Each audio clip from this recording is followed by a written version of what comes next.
Welcome back to the show. I'm your host, Roger Sherman, pitmaster and owner of the District Pit Barbecue Catering Company in Washington, D.C., coming to you again from the retro kitchen of the O Street Mansion. I've got a great treat for you today, and by that I literally mean a treat. Today my guest is Stacy Strackovska, who is the lead baker and owner of Turbinado Bakery in Ashburn, Virginia. Hi, Welcome Roger. to the show, Stacy. Thank you. Appreciate you coming on. This is going to be great. Full disclosure, Stacy makes key lime pies every year for my daughter's birthday. So we are a customer that goes back a long way, and they are some of the best pies in the world. But since, Stacy, this is nominally a food show, you've done something for us today that we're going to get a chance to dig into a little bit later. What do you got? And tell me about it. So what we've got here actually is a repeat customer favorite. It is our golden carrot cake with pecans and cream cheese frosting. So how do you make it? What's the process? So the process is a lot of carrots. Okay. We are getting our vitamin C here, people.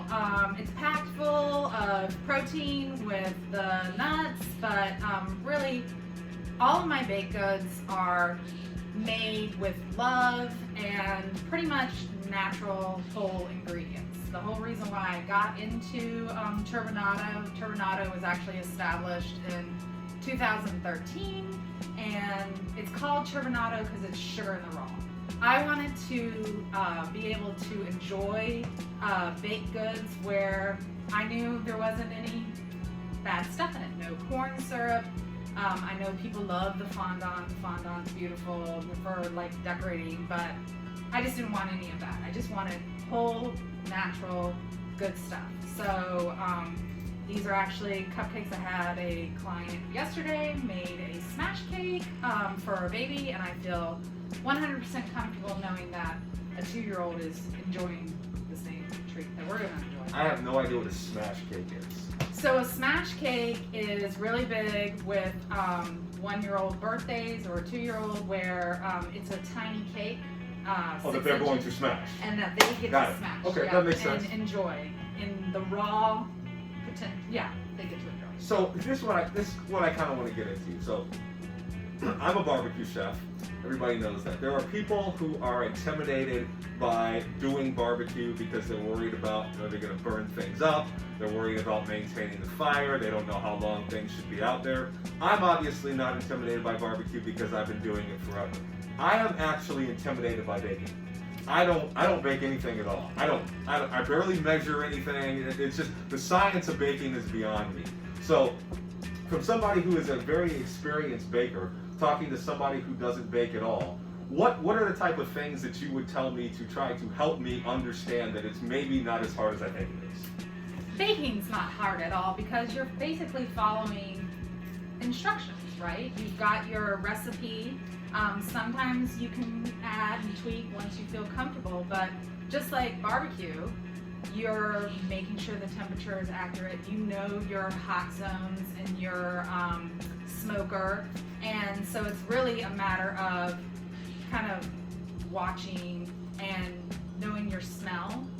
So for instance, going back to that smash cake, I had to modify it because typically that cake recipe is for a standard 8-inch, so if you're going down to a 6-inch, it's smaller. You need to keep that in mind, and you kind of tend to it and watch it. But I think just like barbecue, if you have the right ingredients, you've got high quality ingredients, and then just taking the time. It is something I do feel with cooking, with probably barbecue, with baking.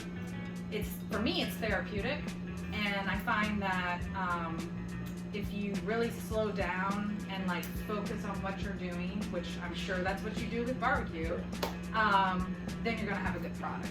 And then your people, they're gonna be able, like I said, it's that seasoning of love. You can taste it. You know when somebody is taking the time to make a good product. So we're in the holiday season right now. A lot of people will equate holidays with baking. People are gonna cook cookies. People are gonna make cupcakes. People are gonna bake cakes. You do it all, obviously, for a multitude of customers, but if you're cooking for you and your family, what's your go-to? We have pumpkin pie, sweet potato pie. I just recently got into those. like liking those and enjoying them. But for me, it was always, I had to have peppermint ice cream for like the Christmas season. That is my holiday like treat for me, which of course is made by Baskin Robbins, so I'm not making it. Do you make ice cream? I actually do. I make gelato, and it's funny enough, I make a really mean pistachio gelato. And it once again comes down to one of those things where, yeah, I do find some quick and easy ways, you know, to get around baking to reduce the time. But like, for instance, the gelato or even these carrot cupcakes, like, there's time involved in it. You've got to, you know, de-shell them, get the skins off, all that kind of stuff. Just like, yeah, I could have whipped out my food processor, but we hand grated all the carrots, so which is about 8 cups worth of carrots, so that's 5 pounds. I'm glad you threw that out there. So there are a few things that I hate doing in barbecue. One of them I've mentioned on the show a couple times is prepping ribs, because the process that you have to go through is lengthy and it's frustrating. You got to touch every bone, you got to pull off the membrane, and there's a whole process behind it. What aspect of baking do you absolutely despise? What is the one thing that you hate doing? One of the things that I used to do, and I no longer do, because it did break me. This is my sad moment in baking. I guess I do have something that I don't necessarily like making, is the French macaroni. Okay. They're beautiful. They are, you know, if you're not familiar with them, they're gluten-free, so that's really popular right now. A gluten-free cookie. It's a sandwich made with almond flour and egg whites, and they are fickle little, I'm going to call them creatures even though it's a cookie, in which there is a process that you have to methodically follow, where, you know, you whip your egg whites, you get them to a soft peak, you fold in your almond flour, then you pipe them out, and they have to rest in order to kind of form a seal, so that when you pop them in the oven, they will rise and create what is called a leg. And then, you know, you pull them, you stuff them with whatever filling you like, you have this beautiful little sandwich cookie.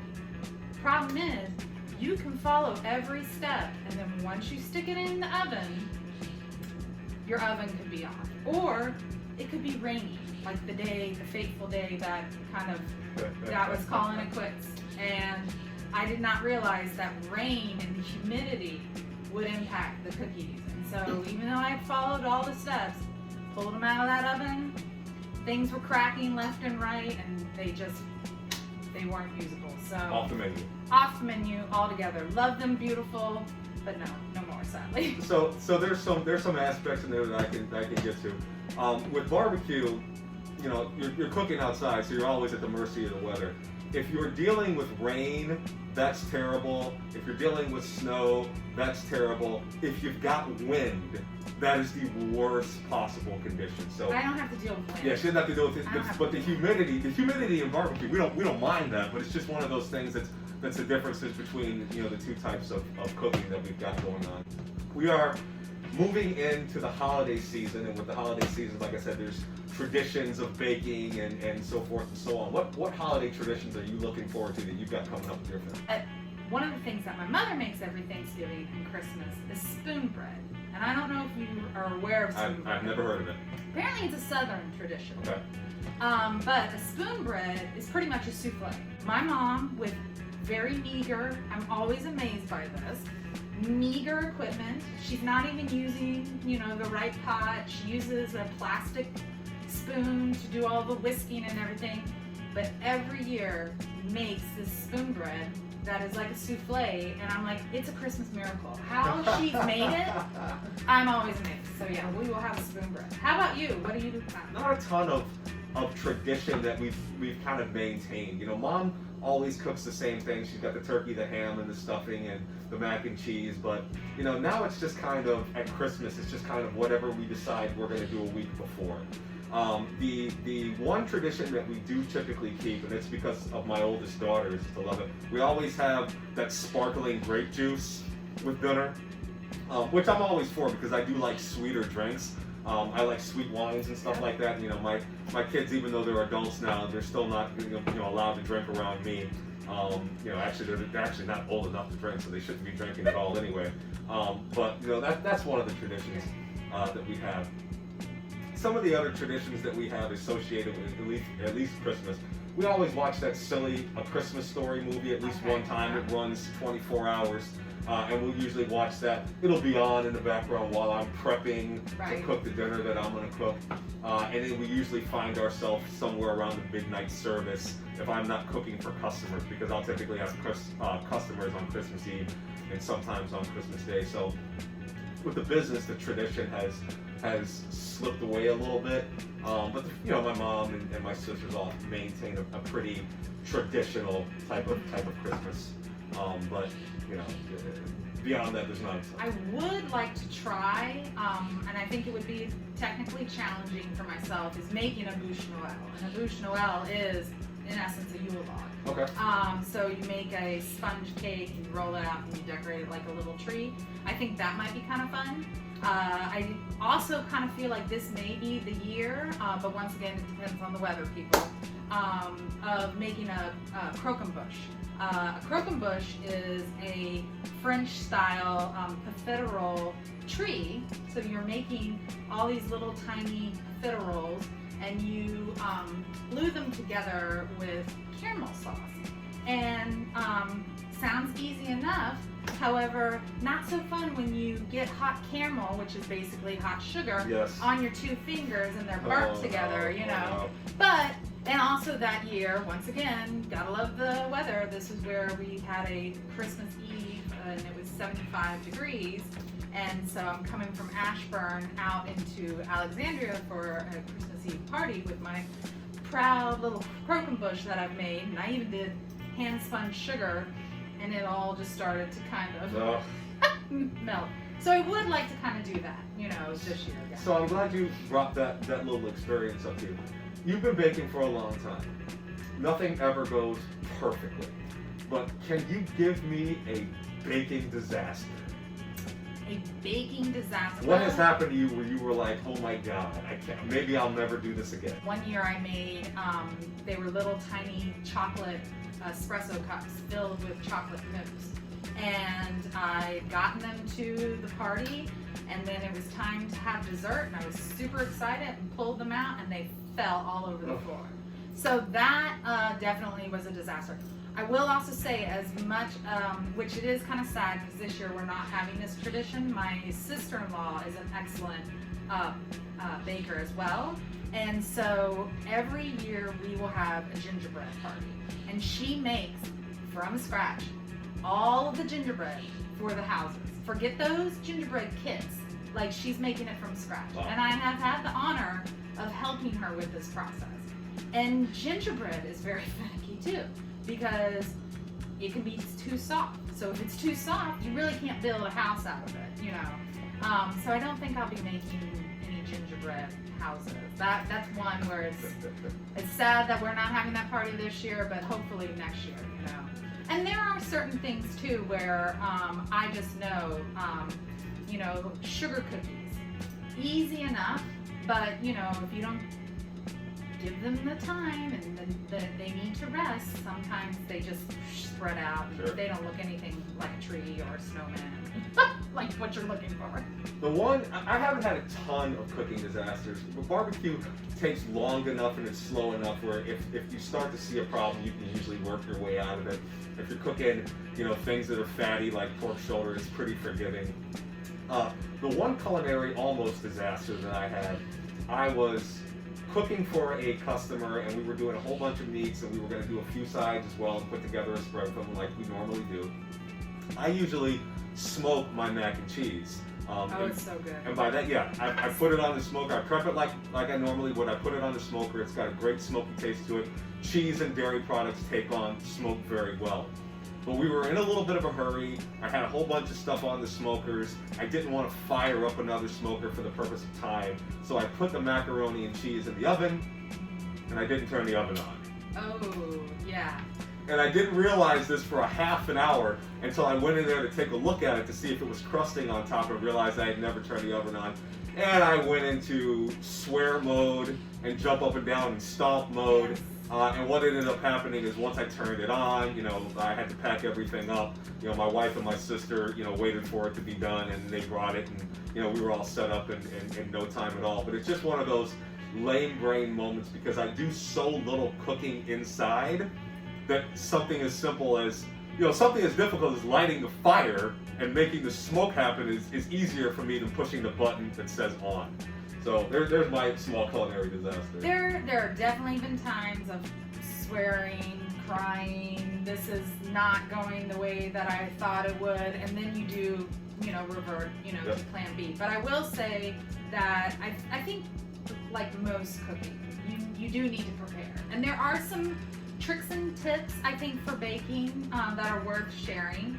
A lot of times, and it's the simple stuff. I mean, most people know you mix your dry ingredients together first, you mix your wet ingredients second, and then, you know, you slowly add your dry ingredients to the wet. So that always helps. But one thing that I think a lot of people don't realize, and that a lot of people are worried, is, like, for instance, with dairy, with eggs, they actually need to be to room temp in order to cook with them. Because if you're, you know, dumping cold, you know, milk when you've got like melted butter, you can have separations, and you know, so that's not necessarily good. But I always do try and find like where are the hacks. Like a lot of the recipes that I use like buttermilk, for instance. Well, I don't necessarily have buttermilk always in my house. So, you know, if you add a little bit of white vinegar to some milk, believe it or not, it'll curdle and you got buttermilk. Wow.